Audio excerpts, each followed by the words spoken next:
jump right into it. First thing I want to talk about is something simple. Talked about it yesterday for about 15 minutes, but we didn't get it all in time, and I wanted to make it a little more plain what we really should be looking at when we're talking about buying something new, buying a new product. What are we looking at? What are we talking about? Why are we putting thought into these things, and what kind of thoughts should we be putting in? And essentially, what we got to do, of course, is look at how it's going to affect our lives. What is it going to make it possible to do more in our lives? That's an important thing. It's a very important thing. Is it going to allow us to achieve things by doing certain things? So the example, of course, yesterday was the phone. Are we? Is it time to buy a new phone, to upgrade our phone? There's a few things that you really should be considering, especially at this point in life. Everybody should have a smartphone in their pocket. It is literally housing almost all of the information in the world, or at least a lot of the information in the world, in our pockets. Imagine that. For a lot of us, we weren't around 30 years ago, 40 years ago, so we don't know the struggle it was to find information on. And now you can look something up, and within a few minutes, you've got it. Not even a few minutes, a few seconds. You pull out your phone, you can say, hey, help me find uh, how the Pythagorean theorem was created. These things are now just available to us. It's changing the way we live our lives. But that's tangent. Let's get back to how do we decide when to buy, when to upgrade. There's a lot of new products coming up online all the time. And I tell you what, there is nothing wrong with using the simple mechanism of, is it popular? You know, uh, that's a very easy sort of trick to look at. Is it popular? Is this a popular product? You know, uh, I know it might feel like a cop out of sorts, like, but is it popular? Do you see your associates using it? Do you need to be on the cutting edge of everything? If not, you're probably safe. Well, that's a kind word. You're probably safe using popularity as one of your guiding lights as to whether to buy something or not. Certainly you don't need to be on the cutting edge of every product. It's not possible. But what is possible is, seeing what your colleagues are using, and you know, if you see other folks using things and getting value out of it, then yeah, it's probably time to buy that gadget. Now, when it comes to something like a phone where maybe you're just upgrading, well, I'm sure if you've been on the bleeding edge of phones, you know that all the promises made for a new phone, they don't necessarily work out as well as you would like. So, you have to ask yourself, is this core to what I need moving forward? I've fallen into it many, many times. I've purchased something because it had this feature or that feature of phone, and it just doesn't, it's the first of its kind. It just doesn't work as well as you would like. And what would you expect for something being the first? Being the first is usually, you're making sacrifices in workability. It's very rare that something comes first and it's like, wow, this is the greatest thing ever. Just like the iPhone. The first iPhone, of course, wasn't the first smartphone. It was several iterations in of different types of phones, not by Apple, but there were a lot of phones out there and a lot of tablets out there that essentially had the same sort of abilities that an iPhone had. I think it was a TI. I had a phone had a nice screen on it. It looked like a lot like a BlackBerry, had a BlackBerry keyboard. But I used to watch movies on this thing, took great photos, did all these things that essentially an iPhone had, and it worked pretty much like I needed it to. But that being said, iPhone just blew it out of the water. But it wasn't the first. It wasn't the first smartphone. It certainly was the smartphone that led to this big boom in smartphones. And so why do I point that out? Well, because once again, it was a popular item. That's what we're talking about. Why do we choose to buy this item? Like I did not, haven't still bought any iPhones.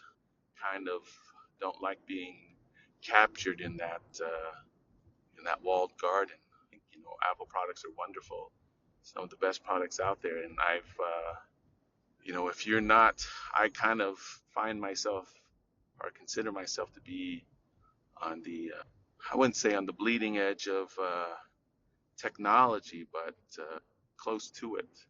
Close to it. I will buy products that are new. I'll buy a pair of glasses that are also a secondary TV screen, a secondary monitor. I'll try these things out because of the promise. And it's generally speaking can be disappointing. It's not that you can't get it to work, because I have got them to work.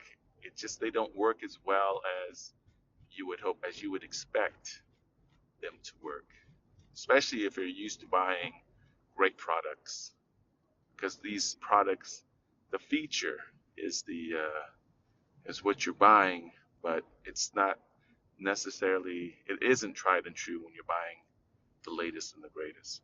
So think about that when you are buying these things. If you aren't used to buying the bleeding edge, it's work. It's work. You will find yourself with extra work to do to get these other things going. That doesn't mean it's not worth it, but realize that it is work.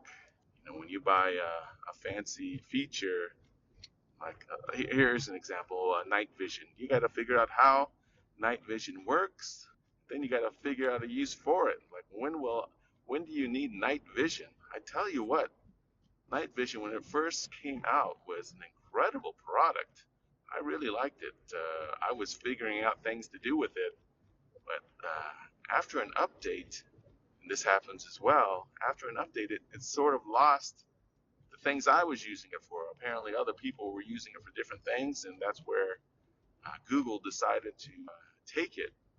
But I remember I turned off the lights, and it was like a hide and seek cheat. I could just turn on night vision and see everything in the room, just like you would expect to see in night vision, and it worked great like that.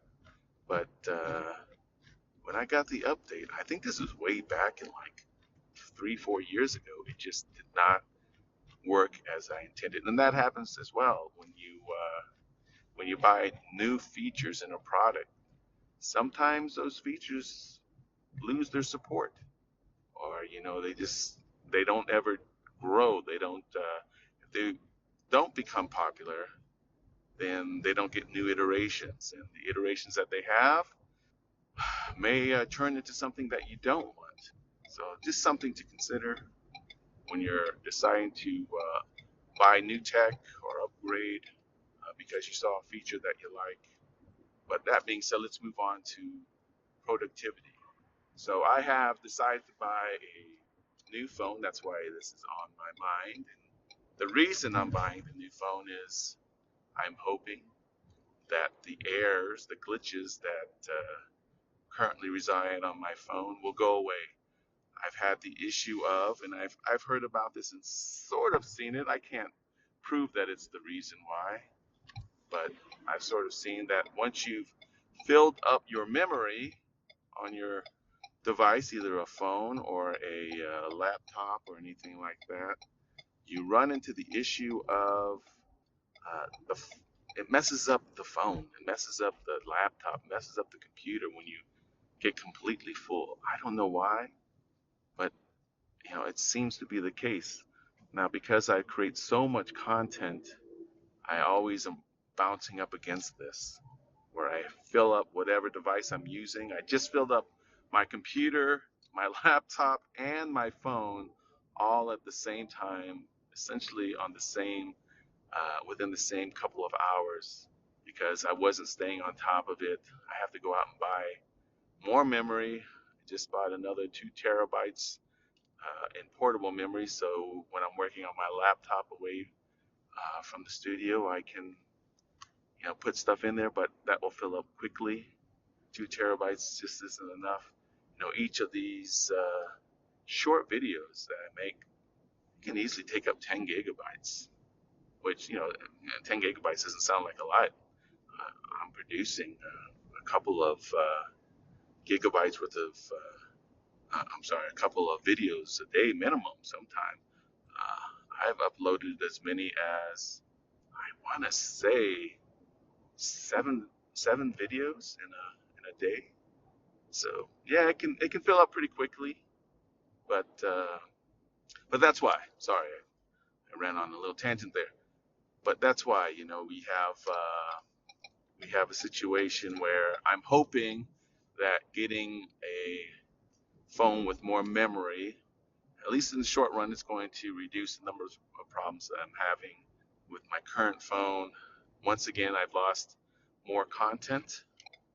Today, I lost an entire podcast. I'm losing now, I would say, generally speaking, about three videos a week. I'm losing somehow because of my phone's malfunctions, which is a lot.